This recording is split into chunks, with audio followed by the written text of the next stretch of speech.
I suggested that we look at Joburg as a city of migrants because we are looking at the moment at what is dubbed xenophobic violence, and we have a lot of people talking about the foreigners and the migrants. And yet, Johannesburg has been a city of migrants since the very beginning of Johannesburg. So therefore, it is quite hypocritical for us to talk about people as migrants, because actually we're all migrants. Unless we were the San or the Khoi from the beginning of time in South Africa, we are migrants. And we need to understand Jozi as this rich place that has been built on by layers and layers and layers of people coming here for various reasons. Recently, Wits University needed a lot more residences. And to build those residences, and they also had to decide, what do we call these residences? And one of our wonderful historians, social historian Luli Kalinikos, was asked to think about what names could be used for these new Wits residences in what became known as Wits Junction. And she chose songs, early songs of Joburg, that show the rich history of Johannesburg. And I just want to give you an example of why our city is built on migrants. These songs that now are the names of the residences at Wits Junction, the one is called Ngolovani, which is a Xhosa song referring to the mining trucks which carried gold up and down the mine shafts. Mgodini is a Shangaan song from Zimbabwe about the danger of work underground in the mines. Mohokare is a Sotho song sung by migrants as they cross the Mohokare River on their way to become mine workers. Stimela is a Hugh Masekela song about the coal train carrying migrant workers to their jobs in the gold mines from Mozambique, Zimbabwe, Angola, Lesotho. Shosholoza is another song sung by Matabele, again Zimbabwean migrant workers, traveling home to what was then Rhodesia and became Zimbabwe. Baile is a song by Basutus whose men have gone to work in South Africa from Lesotho, lamenting the cruelty of being a migrant worker. Machidiso is a song about a young girl who's gone to Joburg, and the song says, ever since you've left us lonely and longing for you, the letters you promised to write to us have not come. And it goes on, and Wits Junction has got these wonderful, wonderful songs that actually explain the history of our city. Sari Marais is a name of one of the residences.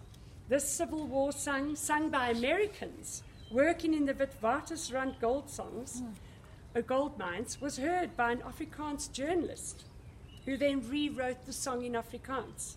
So we think that Sari Marais is an Afrikaans song. It initially was an American song from the Civil War that was brought to South Africa by Americans who came here during the gold rush. So who's the migrants, girls? We just all are, right? Right from 1886 and the gold rush of Jozi. So I wanted to give you another little example. They say you mustn't hang your dirty washing in public. But during the gold rush, there was a problem with dirty washing. Most of the gold miners that rushed here from all over the world, Australia, America, Wales, to get gold, they lived in little tents, and most of those early miners and immigrants were male, and they had a problem. They were working down the mines, sweaty work, and sorry, I had this on because they write in my matric exam. Sweaty work, and at the end of the day, they're exhausted, and they need their washing done. Joburg was also a city of entrepreneurs.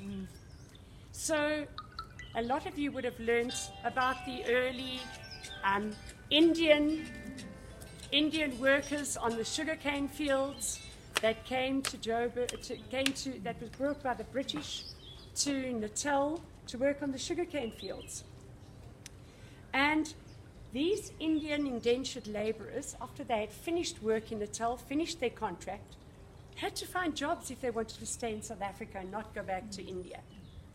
Many of the Indians that came here as indentured laborers were from a lower caste, and they traditionally had washed clothes in India. So they decided that they would wash clothes in South Africa. And they were from the Dobi caste, and they washed clothes in South Africa.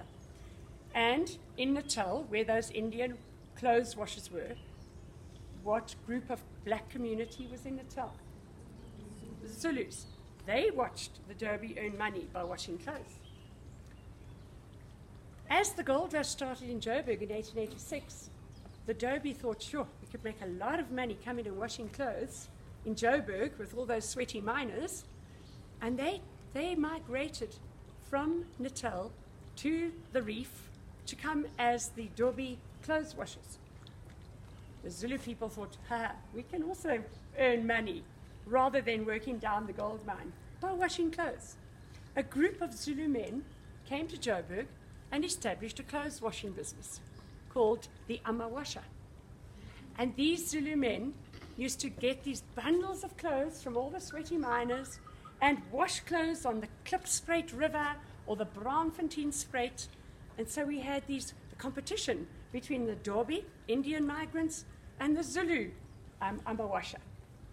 Then in 1904, Chinese workers were brought into the mines to work because the landlords were British, and Britain had controlled a large part of China, and they brought these poor Chinese migrant workers to work on the mines here in South Africa. And they settled in crown mines in compounds where they were kept. But some Chinese workers, having fulfilled their contract, decided it's much nicer to wash clothes than work down in underground. So you had a group of Chinese clothes washers. Can you see the competition building in this entrepreneurship? Then Eastern Europeans arrived, and Americans. And eventually we saw the beginning of the American steam laundry. And we had this first steam laundrette opened. And the Americans went into competition with the Amazulu and the Indian Dobi and the Chinese washermen.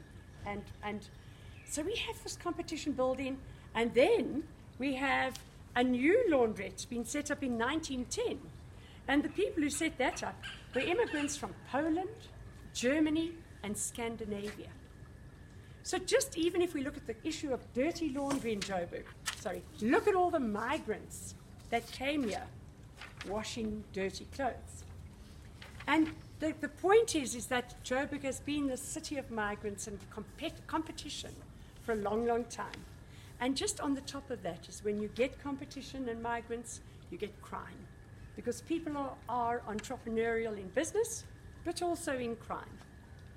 And at the time, miners would leave their bundle of washing next to the Amawasha or the Chinese launderers or whatever, and they'd come back and their clothes were missing. And the washer group would say, well, we're not sure, we just turned our back. And your clothes just disappeared. They were stolen. What actually was happening was that there was this very clever cartel of East European immigrants, Jews from Poland and Russia, who had decided that they could make a lot of money selling second-hand clothes. And so they either stole or bought the second-hand clothes from the Amawasha or the Chinese or the Indian Dobi, who then claimed ignorance. And you might then find your clothes missing in your bundle of laundry, only to have to buy your clothes back from this little cartel of second-hand clothes salesmen. So you can see Joburg hasn't changed much, has it? We've still got the migrants, we've still got the criminals, and all of them are entrepreneurs in a certain way. And so what we thought is to build an understanding of this crazy city of ours, and build an understanding and tolerance of the fact that we are all migrants in one way or another. We need to look at some of those groups. So next week, you are going to, your class is going to be allocated a group of migrants, and we've chosen 4 groups. The Latvian and Lithuanian Jews, the Indian migrants to Joburg, the Mozambican and Lesotho migrants, and the Chinese that I've been speaking about. So you've got these 4 groups, and you're going to get some links to websites that will give you a little bit about these groups. And each class in a grade, so one grade will get 1 migrant group, but each class in that grade will get 3 different questions. So maybe Chinese will be relegated to your grade, but class 1, class 2, and class 3 will do different questions on the Chinese migrants.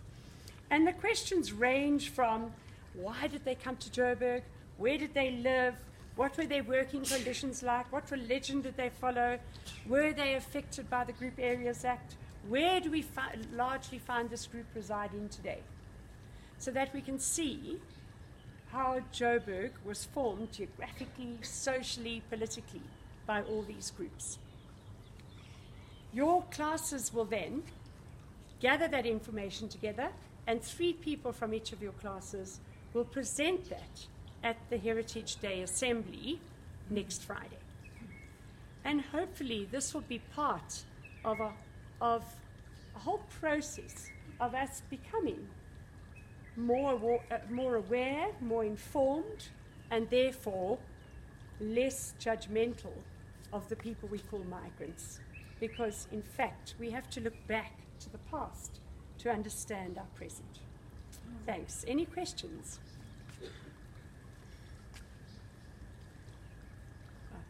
So that's really what we wanted to prime you for, and I hope you enjoy the research. I also have some books in my classroom which will give you a song or a poem or a case study of one of these groups. So if you don't find enough information from those links that you're going to be given for your research, you can also come and see me and see the books and I've just kind of done sticky notes for those different groups in a few history books that I'll leave on my desk. Okay, thanks girls, have fun. Thanks.